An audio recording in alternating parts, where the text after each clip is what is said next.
bem? Boa noite a todas e todos. Estou muito satisfeita de receber aqui vocês novamente. Sempre a gente se enchendo aqui de conhecimento, né? Tanta riqueza de conhecimento. E hoje eu tenho muita alegria, muita satisfação de estar aqui com uma grande colega da nossa faculdade de odontologia da UFRJ, realmente uma querida, além de ser uma pessoa muito preparada em relação a esse assunto, né? Que é a minha querida Rita Ladeira. Rita, seja bem-vinda. A Rita, a graduação dela em odontologia, ela é mestra em Relações Étnico-Raciais pela Cefet, é doutoranda em Bioética e Saúde Coletiva pela UF, é pesquisadora da Associação Brasileira de Pesquisadores Negros, ABPN. Minha linda, avante!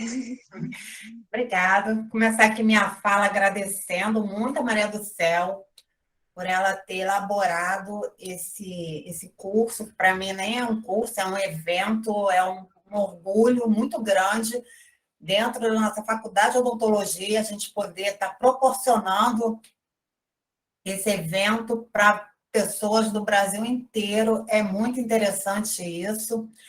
Agradecer o professor Júlio, porque se não fosse ele aí com a internet, a gente estaria muito ferrado. Ele faz isso de forma magistral mesmo.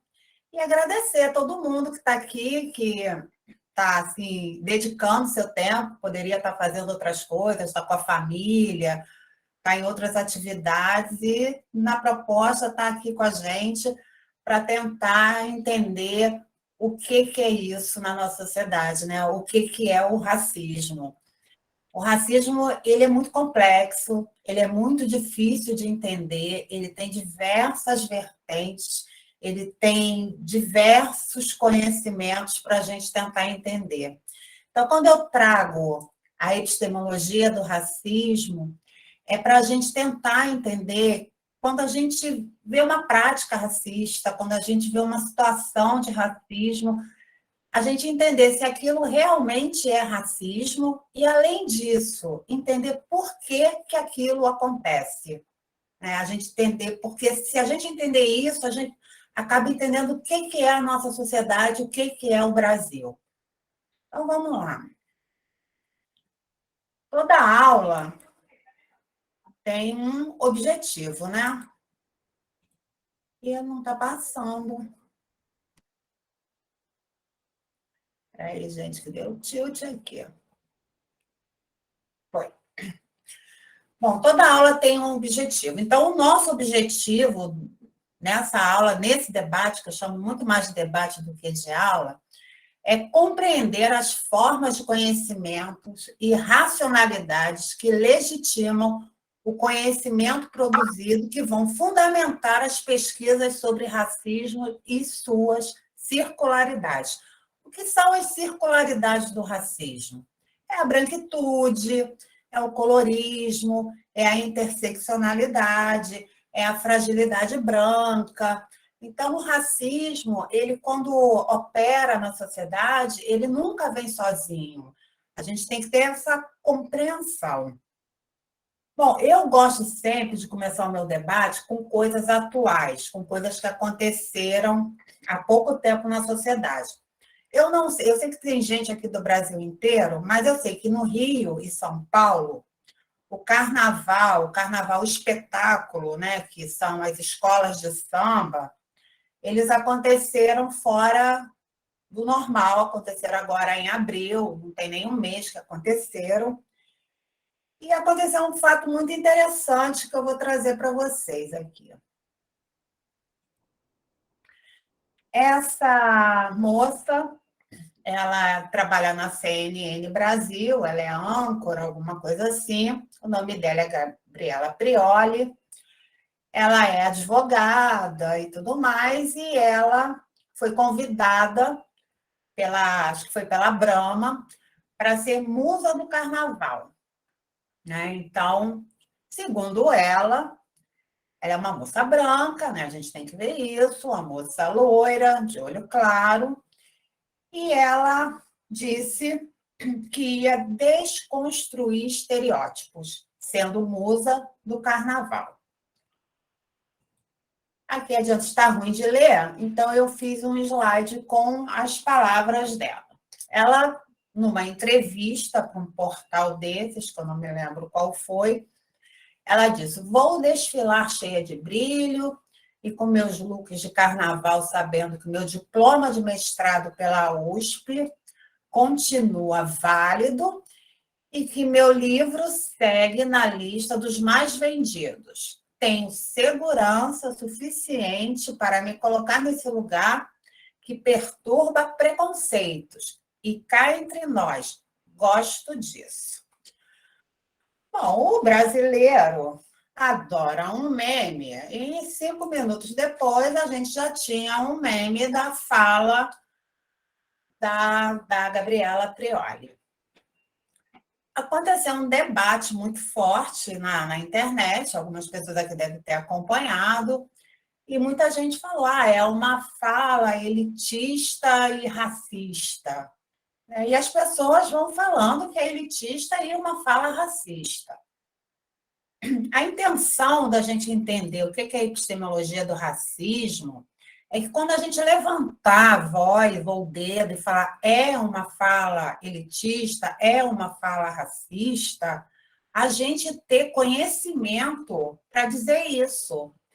Porque senão a gente cai numa coisa chamada senso comum. Só dizer que é racista não vale a pena. A gente tem que ter o conhecimento para dizer que aquela fala é racista ou não é. E, para isso, a gente precisa compreender que não é o atributo categórico raça que deve constituir o objeto da nossa análise na hora da gente apontar isso, mas é a relação entre a raça e o mundo social. Entendeu? Quando a gente aponta que algo é racista, a gente tem que levar em conta a sociedade que a gente existe. Não tem como a gente entender o que é o racismo, até porque ele é muito complexo, se a gente não levar em conta o nosso histórico, social e político. E quando eu falo de político, eu não estou falando da política do varejo, não estou falando da política partidária, eu estou falando da política na sua essência, na essência de polis, lá da Grécia Antiga, da essência de demo, de democracia e na essência de cidadania. Se eu não entender a história do Brasil, o pensamento social que foi formatado no Brasil, e a política, né, a polis, a questão da cidadania, a gente não entende o que é o racismo no Brasil. Vamos lá. Essa imagem aqui foi uma imagem do ProUni, do MEC, em 2019, e ela é muito parecida, ainda que seja em outro contexto, ela é muito parecida com o que a Gabriela Prioli fala. A gente vê uma menina negra, uma menina bonita, né, que vai entrar para a faculdade, mas ela está com o canudo na mão, e a mão que está o canudo é uma mão branca. Ou seja, ela é uma menina negra, a mensagem é essa: você é preta, mas quando você fizer uma graduação, você pode até passar por branca. Isso aí também foi uma polêmica muito grande. É óbvio que o MEC teve que retirar essa propaganda, mas isso já tinha passado na televisão, já tinha passado em outdoor, já tinha passado em jornal, em revista. E é uma imagem racista, a gente tem que entender a epistemologia do racismo até para a gente afirmar, é uma imagem racista. Tá tudo bem aí, gente? Tá todo mundo me ouvindo bem? Sim, professora. Sim. Beleza. Sim. Sim. Vamos lá. Na aula do professor Vantuil, eu me lembro que ele disse, no momento lá da aula dele, que o pensamento social brasileiro foi embasado pelo senso comum. E isso é uma verdade. Mas é uma verdade que a gente tem que trazer alguns aspectos dessa verdade. Como é que foi formatado o pensamento social brasileiro? A gente tem uma coisa chamada, o pessoal da história, formado em história, conhece isso muito bem, chamada matriz doutrinária. Acho que o pessoal das ciências sociais também, eles veem muito isso. O que é uma matriz doutrinária?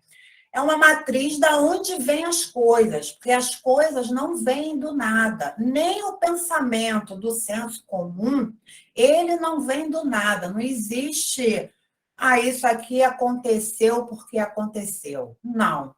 Tudo é projeto, gente. Tudo é pensado. Tudo está dentro do campo das ideias e tudo tem objetivo. Não existe nada nesse mundo que não tenha sido pensado para acontecer de tal forma.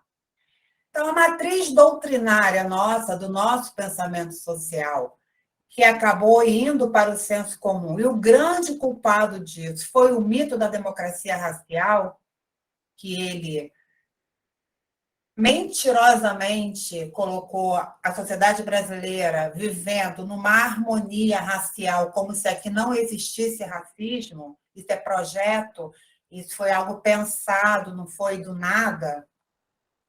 A matriz doutrinária desse pensamento está no racismo científico. O racismo científico é um racismo que a gente pensa aí, final do século XIX, início do século XX. Ele é uma ciência que existiu, que era embasado pela eugenia, que é uma ciência da raça, e o darwinismo social. Para quem não sabe o que é o darwinismo social, pegaram toda a teoria da evolução de Darwin, deturparam, e era uma teoria dentro da biologia, deturparam ela e colocaram na questão social. Então, quando Darwin fala que o mais forte é quem vai ficar, é quem vai sobreviver, é quem vai ser eliminado, toda aquela na teoria da evolução, eles passaram isso para o social. E dentro do social, dentro do racismo científico, dentro do pensamento eugênico, o mais forte, o melhor, o que pode tudo, é o branco, não é o negro. Entendeu? Então, essa foi a base do nosso pensamento social. Vem o racismo científico. Quando chega mais ou menos na década de 30, a gente tem que pensar na história do Brasil. Por isso que eu falo, pensar em racismo é histórico, social e político. A gente pensa na história do Brasil. O que era o Brasil até a década de 30? O Brasil era um país, mas o Brasil não era uma nação.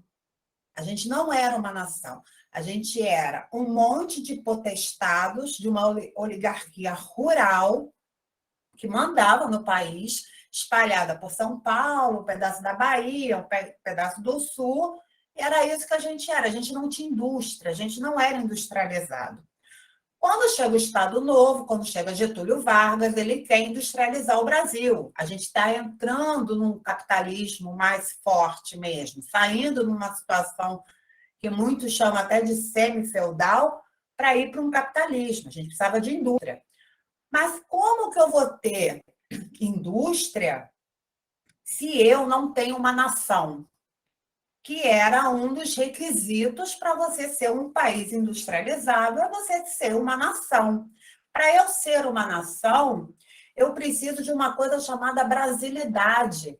Eu preciso de algo que me una e não algo que me desuna. Eu não posso ter um racismo científico dizendo que o branco é mais do que o negro. Eu preciso de uma maquiagem. Eu não quero resolver essa situação de desigualdade, não é a minha intenção. Até porque eu preciso dessa situação de desigualdade para que o capitalismo seja implementado a todo vapor no país. Mas eu preciso de uma maquiagem.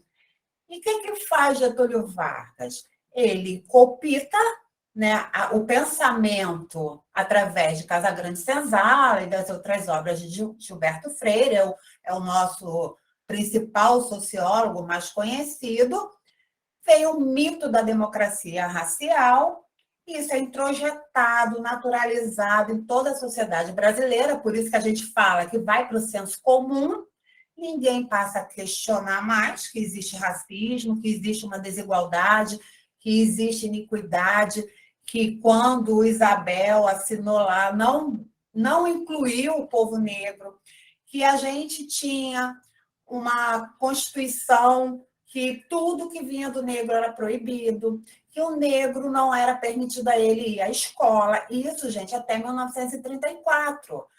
O negro não votava, o negro não existia. Ele, ainda que ele não fosse mais escravizado, ele era um objeto.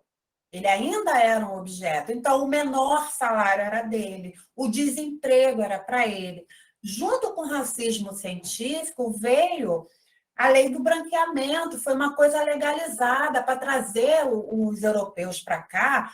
A Europa estava ferrada, estava numa guerra, né? Primeira Guerra Mundial, uma pobreza que traz esses, né, facilita a entrada desses brancos para branquear a população, até na cabeça deles.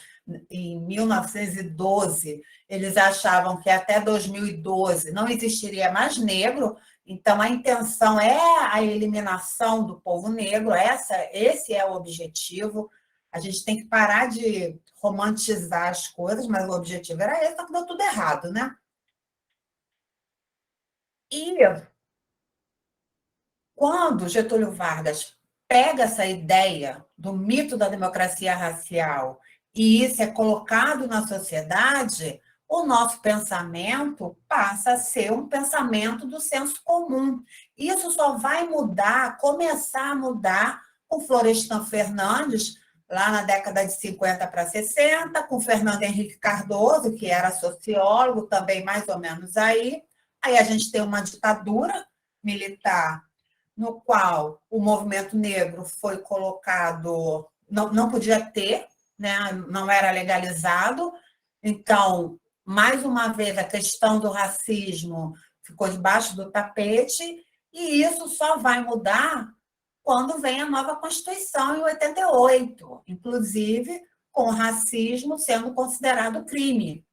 Mas, até então, o mito da democracia racial ele foi tão difundido na sociedade, ele foi tão introjetado na gente, que até hoje, tem gente que diz que não tem racismo no Brasil, que todo mundo vive aqui muito bem. Inclusive, diz que é vitimismo, né? Quem reclama, ou então vem com aquela onomatopeia do mimimi. Ai, mimimi. O que é uma onomatopeia? É infantilizar a dor do outro. Aí vira mimimi.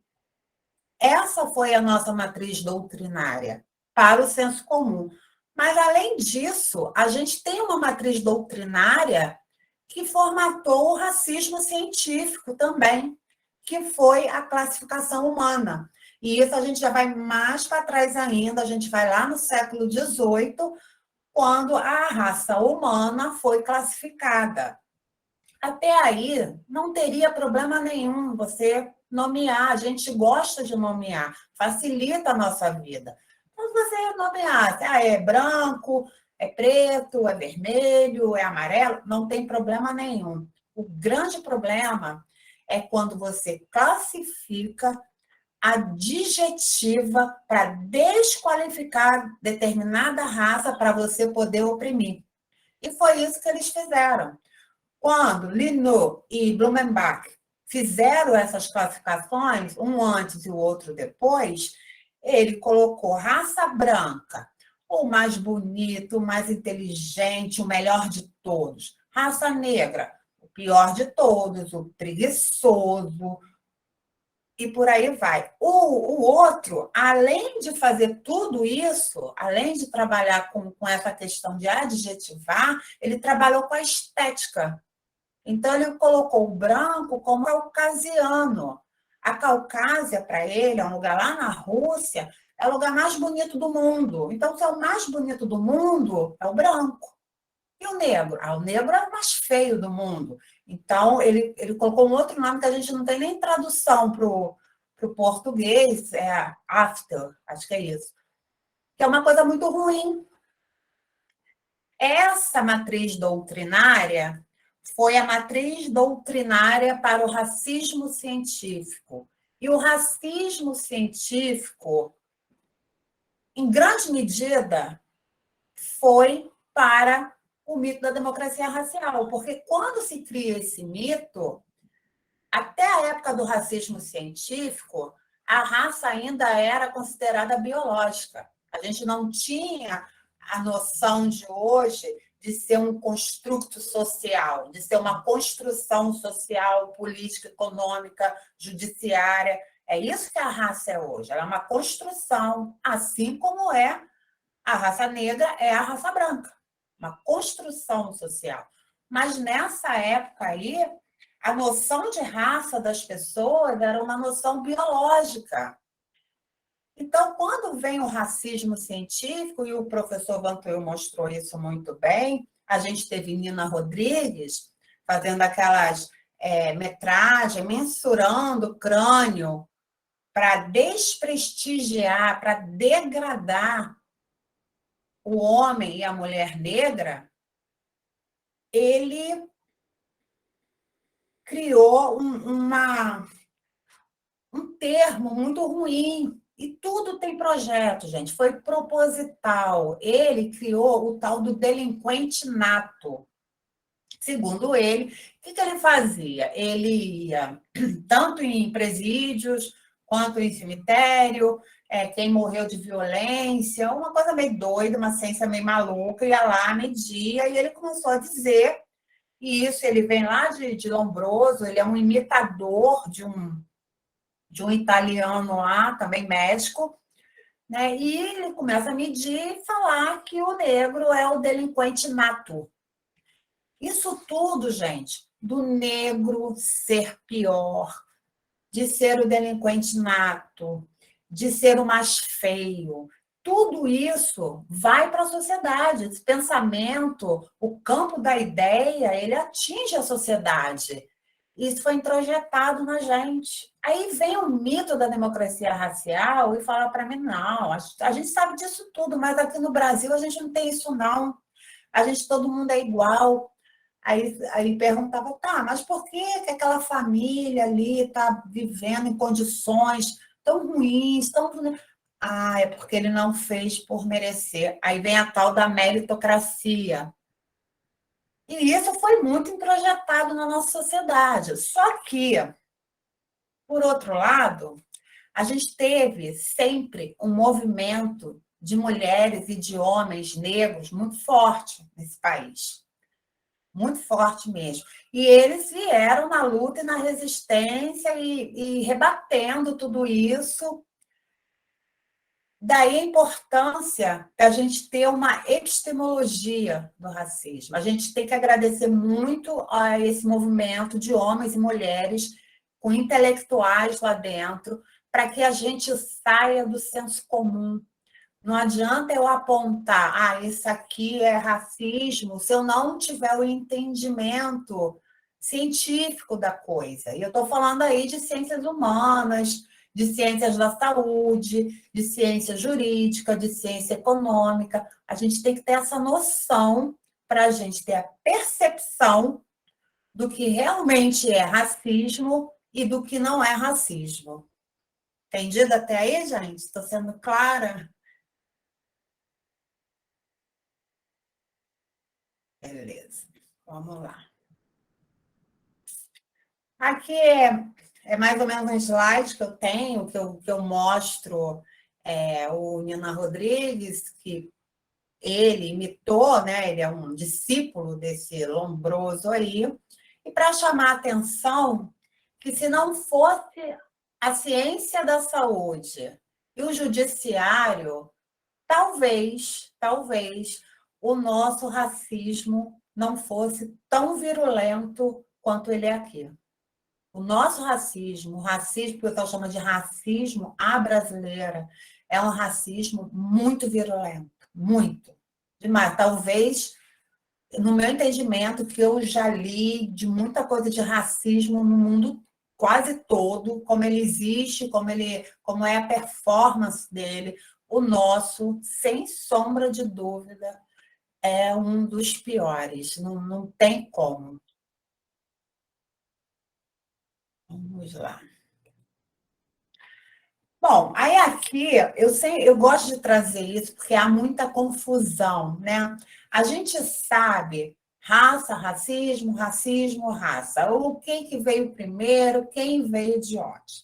Primeiro a gente tem que pensar na palavra. Se eu for pensar na palavra raça, palavra mesmo, em português, como se fosse sinônimo, eu vou pensar racismo como uma palavra que é derivada da raça, tá? Isso é normal. Raça é a palavra e racismo é derivado dela. Agora, se eu for pensar em categoria, né, para estudo mesmo, o racismo é o pai da raça, tá? Por que isso? O racismo, a gente não sabe quando ele foi inventado, mas uma coisa que eu posso afirmar muito bem para vocês, que ele existe antes mesmo dele ser definido, de existir uma palavra para definir determinada ação, determinada prática, uma prática racista. Antes de existir isso, o racismo já existe, já existia. Tem vários estudiosos, né, que pegam, por exemplo, alguns livros sagrados, como livros dos hindus, o Alcorão, a Bíblia, todos eles foram escritos há milhares de anos atrás e todos eles têm passagens onde consegue se verificar o racismo. Então, a gente não tem como falar o racismo existe há 1000 anos, há 2000 anos, há 5000 anos. O racismo existe desde que existe ser humano, desde que somos diversos, ele existe. Claro que não era estudado, claro que não se falava que o nome era racismo, mas ele já existe, já existia lá para trás há muito tempo. E aí a gente vai para a raça nessa mesma vibe de entender o racismo. A raça, nesse contexto, ela é uma invenção da modernidade. Ela é uma invenção lá quando, eu falei, Linot e Blumenbach vão classificar, ali passa a existir a raça. Sempre nesse tempo, numa questão biológica, não como a gente conhece hoje. Nessa época, raça era algo biológico. As pessoas eram ou mais ou menos de acordo com a raça que ela pertencia e uma raça mesmo biológica, tá? Quando a gente pensa em termo, em palavra, o racismo veio da raça, mas quando a gente pensa em categoria, né, o racismo é o pai da raça. Racismo já existia e eles inventaram a raça para poder fechar a dupla aí. Entendido, gente? Essa é uma dúvida, eu trago isso porque é uma das maiores dúvidas que as pessoas me perguntam. Eu falei, sempre vou trazer isso para... Porque quando eu estava aprendendo, também foi difícil de eu aprender essas coisas. E aí a gente chama o que é a epistemologia do racismo, né? A gente tem que entender que uma epistemologia é uma teoria do conhecimento. Então, não existe nada que tem gente formada em várias coisas e pode ter gente formada que só tem ensino médio ou ensino fundamental, não importa. Todo mundo foi na escola. Tudo que você aprende na escola, tudo, qualquer coisa que o professor te ensine, ele vem de uma epistemologia, teve um conhecimento, alguém estudou aquilo, alguém verificou aquilo, para que aquilo existisse, para que aquele conhecimento existisse. A epistemologia ela é um campo da filosofia, até porque a filosofia ela é a mãe do conhecimento, não existe conhecimento sem filosofia. Ah, mas eu sou... sei lá, da estatística. Alguém filosofou, pensou naquilo ali, inventou aquelas coisas todas, moda, média, mediana, para você ser um estatístico. Então, a filosofia ela é a base de todas as ciências. Não existe nenhuma área, nenhum campo de saber, de conhecimento que a filosofia não esteja presente. Ela é muito, muito importante. Eu, quando estudei, na minha época, nem sou tão velha assim não, gente, mas não tinha filosofia, tinham tirado, era a época da ditadura militar, então eu não tive aula nem de filosofia, nem de ciências sociais, nada que as pessoas têm hoje. E eu senti muita falta e eu fui procurar isso já fazendo odonto, já na faculdade, que eu tive aula de ciências sociais. Sou muito grata àquele professor que abriu assim a minha visão de mundo, e aí que eu fui procurar conhecimento. Bom, e a teoria do conhecimento, né, ele pode ser classificado em científico, intelectual, filosófico, popular. Existe conhecimento popular muito importante, gente. Muita indústria farmacêutica fabrica aí medicamentos e tudo mais do conhecimento popular dos indígenas, dos quilombolas, né, dos aborígenes lá da Austrália, da Nova Zelândia, dos indígenas lá do Canadá, porque eles são o povo da terra, né? Então, eles entendem, muito medicamento saiu dali. Tem outros conhecimentos populares muito fortes. O carnaval é um, né? Aquele espetáculo todo, em vez de conhecimento popular, né? Que a outra lá quer quebrar estereótipos, enfim. Mas o conhecimento popular, ele é importante para embasar muita coisa da ciência. Tem o sensorial, que é o conhecimento comum entre seres humanos e animais. A gente vê várias. Tem alguns trabalhos, né, de pessoas doentes junto com um animal, é bem interessante isso. E o teológico também. Muita gente pensa que teologia não tem ciência, mas tem adquirido a partir da fé. Tem que acreditar, né? Muita coisa que está escrita ali, mas é conhecimento. Então, isso aí é o basicão do que é uma epistemologia, porque é um assunto, tem que ficar um mês aqui para explicar, mas é isso. E da mesma forma, existe uma epistemologia do racismo, né? A gente precisa de uma teoria de conhecimento, a gente precisa conhecer o que é, o que não é. E por que isso? Por que eu fui lá em matriz doutrinária, cheguei em racismo científico e cheguei na democracia racial e fui para o senso comum? Porque era muito comum, e até hoje a gente confundir preconceito, racismo e discriminação racial. Não são a mesma coisa, os três são, vamos dizer assim, gêmeos univitelinos, estão ali no mesmo saco, mas não são a mesma coisa. Isso foi um trabalho muito importante do movimento negro. Foi o movimento negro, os intelectuais, junto com os intelectuais negros, junto com alguns intelectuais brancos, que foram desfazer esse senso comum. Porque senão até hoje a gente ia estar acreditando em mito de democracia racial. Entendeu?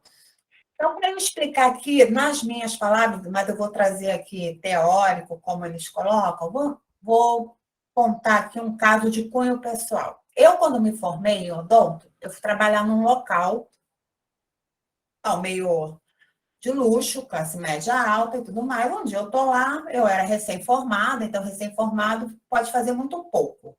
É o basicão da odontologia. Fazia lá uma limpeza ou outra, fazia uma restauração simples, uma extração simples. O que mais? É isso, básico, né? Uma radiografia. Aí eu tô lá um dia, chegou um senhor, né? Um senhor já, não sei a idade dele, não vou me lembrar, mas era um senhor. Aí sentou lá, aí eu fui ver, fui fazer anamnese, exame clínico. É a queixa principal dele, queixa principal é a primeira coisa que o dentista tem que ver, qual é o que o paciente está sentindo, ou está reclamando do quê, por que ele me procurou, isso é a queixa principal. Aí ele me contou que passou a noite toda com dor de dente, aí fiz a radiografia e vi que ali não tinha a mínima condição de tratar nada. Aí falei com ele, aqui é extração, não tem mais jeito. Ele falou, eu já sabia, porque eu tive isso há tanto tempo atrás, aí eu tomei remédio, parou de doer, não voltei, aquelas coisas, né? Tá. Só que ele virou para mim e falou o seguinte: ah, doutora, a gente, quando se forma em algumas profissões, já te chamam de doutor sem você ser doutor, tá? Então, é uma coisa comum. Ah, doutora, a sua mão é muito levinha, gostei muito de você, não fica chateado comigo, não, mas eu acho, como você é mulher, você não vai ter força para arrancar. Ele falou arrancar, ele não falou extrair, óbvio, arrancar o meu dente. Bom, olhei para a cara dele, tá bom, fui lá, chamei um colega, um homem, né? Expliquei a situação, ele foi lá, arrancou o dente do senhorzinho, ele foi embora e vida que segue. Agora, muita gente pode falar assim, ah, foi misoginia. Eu não encaro como misoginia, não, porque em nenhum momento ele falou para mim assim, eu não vou arrancar meu dente porque você é mulher. Ele falou para mim que eu não vou arrancar meu dente porque eu acho que você não tem força porque você é mulher. É um erro de percepção dele, até porque arrancar dente não é força, é técnica, mas vida que segue. Agora, imagina, gente, eu, mulher, que eu fosse preta, tá? Eu, preta, para eu entrar numa faculdade odonto, numa época que não existia Enem, então você, para fazer vestibular, você tinha que pagar todas as faculdades separadas para passar para alguma. Não era barato, era caro. Não existia ação afirmativa, não existia cota, então a vida do negro era muito mais difícil, tanto é que as cotas e a ação afirmativa veio para tentar corrigir isso. Mas vamos dizer que eu ultrapassei essa barreira, eu entrei, consegui se formar em odonto. É muito difícil, porque é muito caro. Mas vamos lá, consegui passar, me formei. Será que eu estaria trabalhando nessa clínica meio que de luxo? Eu lembro muito bem que quando, nessa época, a gente via emprego pelo jornal. Era no jornal, era uma coisa comum, internet era algo que estava começando, né? Então, eu me lembro bem que vinha assim, precisa-se de dentista, aí vinha lá tudo que eles queriam e vinha, como é que era o nome que eles davam? Perfil, alguma coisa de perfil. E aí aquela palavra era que você tinha que ser branca. Essa é a verdade. Nesse perfil que eles pediam, excelente perfil, bom perfil, perfil adequado, alguma coisa assim. Tinha que ser branca.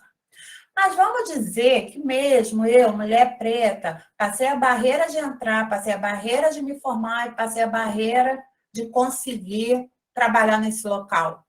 Vou atender esse senhorzinho. Boa aparência, é isso mesmo. Obrigada. Perfil, boa aparência. E é uma dica para dizer que você tem que ser branca, tá? E vamos ver que eu passei essas barreiras todas. Quando ele fosse se recusar, nem sei que ele ia sentar na minha cadeira para eu examinar, só pelo fato de eu ser uma mulher negra. E vamos dizer que ele sentasse e ele não quisesse que eu arrancasse o dente dele. Ele não ia ser bonzinho, assim, entre aspas, porque você não vai ter força. Ia ser porque eu sou preta. Por que eu trago isso para vocês? Para vocês entenderem que a diferença de preconceito e racismo. O preconceito, ele foi preconceituoso comigo, foi, mas não me impediu de trabalhar, de ganhar dinheiro, de fazer pós-graduação, de seguir minha vida, de fazer concurso, de passar, de fazer mestrado, de fazer doutorado, de seguir minha vida. Não me impediu. O racismo, ele impede. Ele é uma barreira tão forte que ele impede as pessoas de alcançarem determinados lugares. E lugares de poder, e pode ser até de poder simbólico, não precisa ser do poder real, poder simbólico, ele impede. Por quê? Quando você está num consultório, você é o cirurgião dentista, você tem um determinado poder simbólico ali, um determinado poder de explicar ao paciente, de atender, ele está ali confiando em você, ele está, entre aspas, nas suas mãos, confiando em você. É um poder simbólico. todas essas barreiras, se eu fosse uma mulher negra, que eu falei, de entrar, de estudar, de me formar, de arrumar esse emprego, olha quantas barreiras o negro nesse país ele tem que derrubar para tentar alcançar um local de privilégio, porque esse local é da branquitude. A branquitude, gente, nada mais é do que um local de privilégio. Resumindo muito, é isso, é um local de privilégio. E existem determinados locais que são determinados, projetados para que o branco ocupe. Essa é a diferença do preconceito para assim. Então, quando eu vejo até professor de preconceito racial, para mim está passando pano para racismo. Para mim não tem preconceito racial, para mim é racismo mesmo. Preconceito é outra coisa. E a discriminação racial? A discriminação racial nada mais é do que a prática do racismo.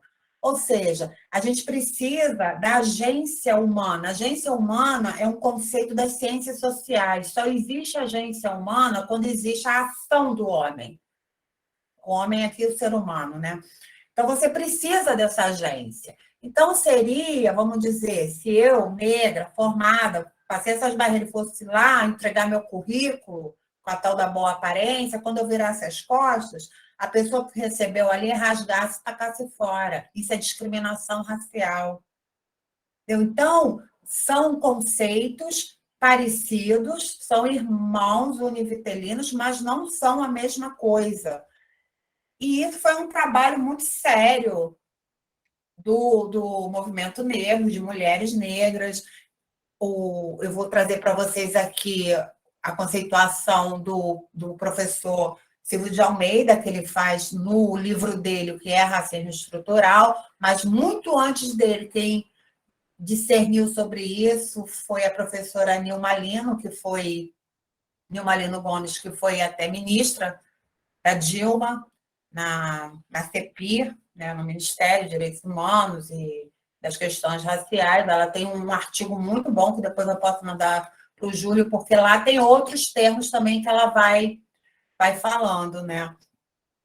Mas eu trouxe esses 3 aqui porque o nosso tempo não é muito longo, então eu trouxe esses.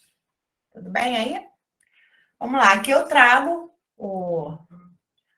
os conceitos que o professor Silvio de Almeida, no livro dele, que é Racismo Estrutural, né, ele vai trazendo. A discriminação é um tratamento diferenciado, né, e é diferente de preconceito e é diferente do racismo, mas está todo mundo ali no mesmo.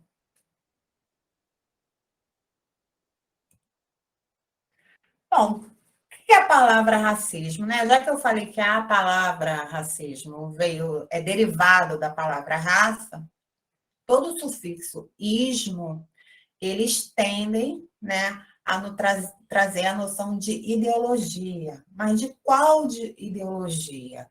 É ideologia mesmo lá, marxiana, lá de Gramsci, de visão de mundo. Então, o racismo, ele é uma visão de mundo. Ele é uma forma de ver as coisas.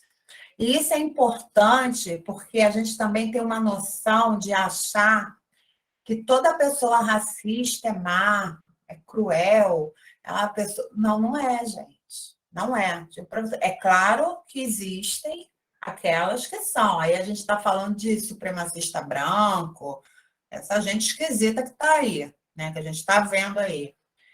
Mas o racismo, ele é naturalizado dentro da gente, ele é introjetado dentro da gente. A gente tem que ficar o tempo todo vigiando a gente mesmo, para a gente não falar uma palavra racista, não ter uma atitude racista. Não existe essa coisa de o fulano é racista. Eu estou falando isso na população em geral, tá, gente? Existem outras performances racistas aqui, que já é outra coisa. Mas, no geral, é isso, sabe? É uma ideologia, é um tipo de visão de mundo que a gente aprendeu ou melhor, a gente apreendeu, foi incorporado, naturalizado na gente.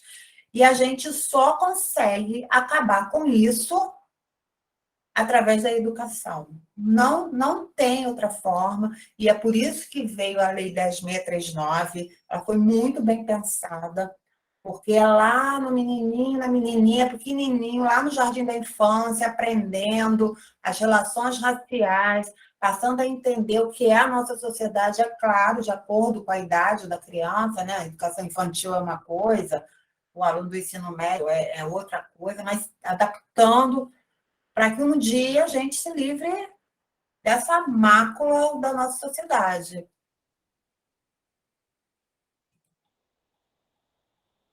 Bom, o racismo, ele pode ser estudado, e aí agora a gente está dentro da epistemologia mesmo, no seu domínio, nas suas dimensões, tanto pelo campo da moralidade, como pelo campo das relações de poder.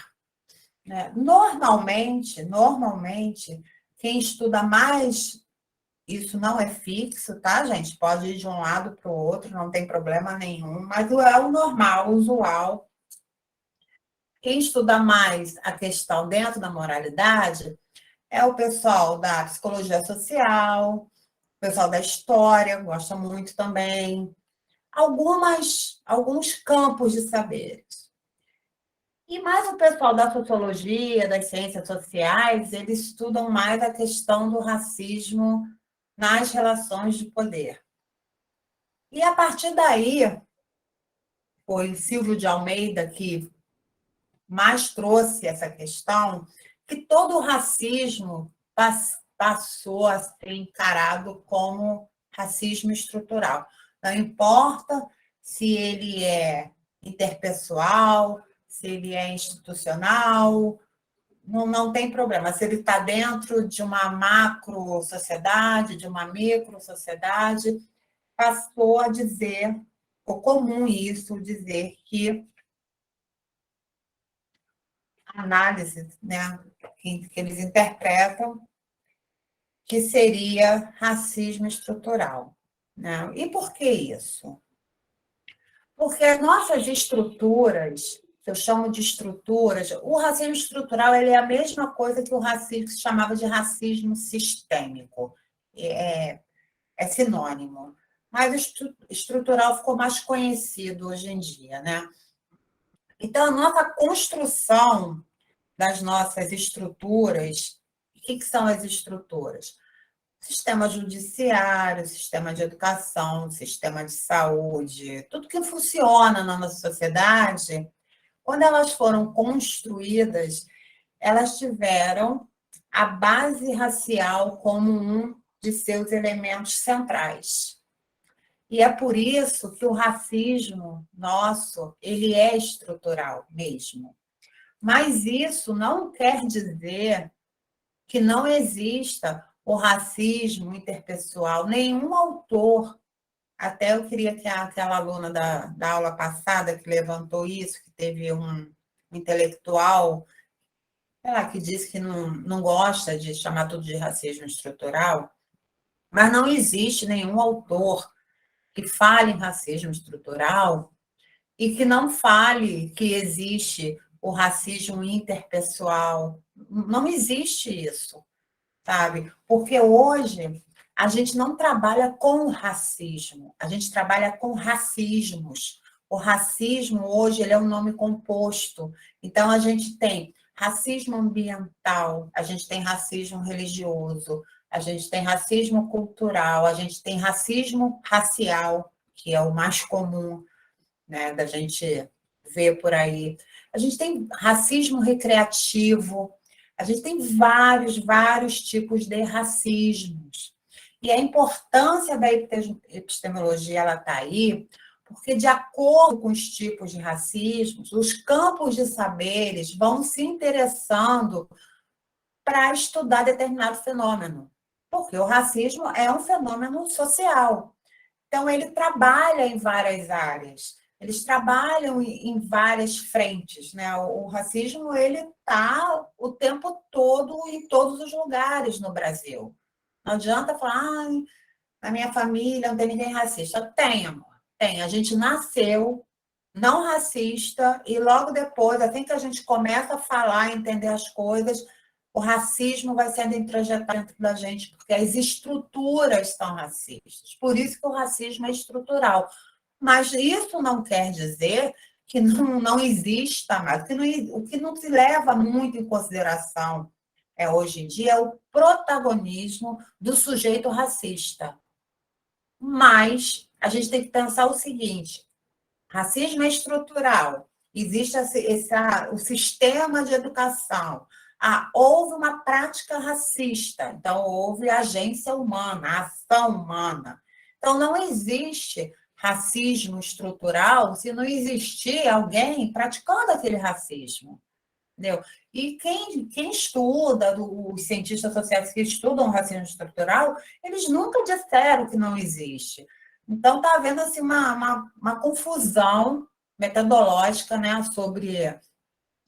Virou álibi para justificar. Inclusive, os racistas, daquele que é racista mesmo, eu não estou falando daquele que eu disse antes, que nem todo é cruel, aquele cruel mesmo que existe, ele está se utilizando do termo racismo estrutural para retirar a responsabilidade dele na prática racista. Isso está existindo, já tem gente estudando isso, né?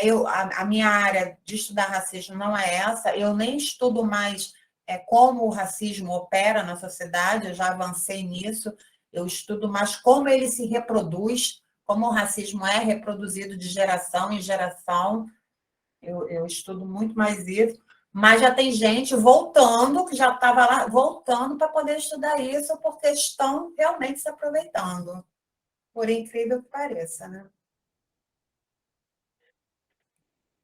Então, a gente volta aqui para a fala da Sinhazinha que saiu no carnaval. Agora, eu posso dizer, depois dessa breve explanação, que isso aqui é muito breve, gente, foi assim, um apanhado, uma pincelada, se foi uma fala racista. Se foi uma fala racista, quais são as epistemologias que eu posso estudar? Qual a teoria do conhecimento que eu posso estudar essa fala? Bom, se eu pegar o pessoal da letras, né, ele pode estudar essa fala através da análise do discurso crítico. Seria ótimo. Se eu pegar o pessoal da história, poderia estudar através da memória. Memória, as mulheres lá no início, quando começou as escolas de samba, início do século XX, acho que a escola de samba tem 100 anos, 100 e poucos anos, né? E estudar a fala, porque eu nunca soube de nenhuma mulher preta que fundou escola de samba ter proibido mulher branca de desfilar em escola de samba. Nunca soube disso. Ela fala em estereótipo. O pessoal das ciências sociais pode estudar isso aí. De que estereótipo ela está falando? Porque, na verdade, ela está fazendo aqui uma coisa que a gente chama de alodoxia. Ela está fazendo um erro de percepção. Isso é muito utilizado pela mídia, foi muito utilizado na época das cotas, né? Porque eles falavam assim, na época das cotas que eram contra, falavam assim, nossa, as cotas, então se você nascer branco e pobre, só o preto vai entrar, né? Teve essa para ir contra, né? E, na verdade, não é isso. As cotas, ela é social e racial. Então, se o aluno ele é de renda mais baixa, tem todo um critério para ele poder solicitar as cotas para entrar na universidade. Isso se chama alodoxia. Você coloca um erro de percepção para as pessoas e aquilo acaba convencendo um monte de gente. Então, quando ela me fala de estereótipo, eu vou acabar com determinados estereótipos, ela quer dizer que, como ela é branca e ela tem mestrado, e o livro dela vende muito, é um estereótipo, né? É como se eu dissesse que toda mulher negra, toda mulher parda, ela tem que saber sambar. Todo homem negro tem que saber bater tambor ou sair na escola de samba, na bateria. Isso são estereótipos que inventaram, gente. Eu conheço gente negra que não sabe sambar, eu conheço gente negra que detesta samba, gosta de música clássica, conheço mulheres negras que estão no balé clássico. Então, foram estereótipos que foram criados. Só que ela faz um erro de percepção. Na cabeça dela, ela está dizendo para a gente que ela é que vai quebrar esses estereótipos. E outra coisa, dentro das escolas de samba, eu conheço várias pessoas, tem gente com doutorado, tem gente com mestrado, tem gente com tudo quanto é curso, tem gente em Harvard, eu conheço gente que fez pós-doutorado em Harvard e sai na Beija-Flor. Então, é complicado, sabe? Bom, a gente já fala, a psicologia social pode estudar, né, ou a psicologia mesmo, as subjetividades e a intersubjetividade do discurso dessa Gabriela. São tantas áreas, gente. Então, ó, tem a área da saúde, tem a área das humanas, e dentro das áreas das humanas tem as sub-áreas das humanas que pode estudar o racismo. E o que eu quero dizer com isso, acho que esse é o meu recado principal, é que o racismo ele é tão complexo que ele não pode ser estudado só por um conhecimento. Não tem como. Tem que ter vários conhecimentos, porque são faces da mesma moeda. Só que, através de diversos conhecimentos, a gente pode verdadeiramente apontar, analisar. Isso aqui foi uma fala racista? Ou foi só um preconceito? Isso aqui foi uma discriminação racial ou foi só uma discriminação que não tem a ver com raça? E isso é importante. Isso é um trabalho muito sério que a gente tem que agradecer muito, vou falar de novo, ao movimento de mulheres negras, principalmente, claro que tem os mistos, tem os de homens, mas principalmente o movimento de mulheres negras, que desde que o Brasil é Brasil, essas mulheres se unem, elas, algumas são intelectuais e vieram do movimento, Lélia Gonzalez, tem várias aí, e elas tiveram o trabalho de estudar isso a fundo, profundamente, para que a gente possa entender o que é o racismo no Brasil. E só conhecendo, a gente só combate o que a gente conhece. E a fundo, é sair do senso comum. O senso comum é muito ruim, ainda tem muita gente no senso comum, uns por ignorância, e não estou falando de ignorância de chamar ninguém de burro, não, é de ignorar mesmo, não ter o acesso a esse conhecimento. Outros, porque não querem mudar, são pessoas que estão ali na bolha delas e acham que não precisa, né? Que não precisa. Está bom assim, principalmente se for branco, está muito bom assim, porque a relação de poder é muito forte, né? Quanto mais o negro não alcança, né, pelo racismo, porque o racismo é barreira, quanto mais ele não alcança, mais aquele lugar de privilégio é da branquitude, essa é a verdade. Toda vez que tem um branco se dando bem, tem 10 negros se dando mal, né? Não existe outra conta. Então, é importante a gente entender. E mais ainda, para concluir aqui, deixa eu ver meu tempo, acho que meu tempo está bom. Essa é uma frase que eu gosto muito de um professor meu do mestrado, e eu sempre falo para ele, eu vou roubar essa frase, porque eu gostei muito. Enquanto o Brasil não for pensado por meio da perspectiva do racismo, a gente não tem análise que dê conta do que é o Brasil. A gente só entende o Brasil, o que é o Brasil, o que é a nossa sociedade, se a gente entender a complexidade do que é o racismo. É isso, gente. Obrigada. Para quem quiser fazer pergunta, pode ficar à vontade de fazer. Vou descompartilhar aqui. Bom, Ok, claro. deixa eu ver meu tempo. E tá Gente, bom. Tá ótimo. Estamos meia hora aí. Ótimo, é deixa eu dar perfeito. minhas boas-vindas para a Denise. Denise Denise, tá aí? Góes, o pessoal já conhece, né? A Denise é da nossa equipe. Ela está aqui, esplêndida. Gente, muito obrigada. Tem sido maravilhoso o curso. E agora, semana que vem, nós não teremos, mas teremos a partir do dia 25. E olha, vem aí, assim, Palestrantes maravilhosos, temas maravilhosos, vão gostar bastante, garanto. Os professores convidados que vêm por aí. Uma boa noite a todas e todos, e mais uma vez, muito obrigada.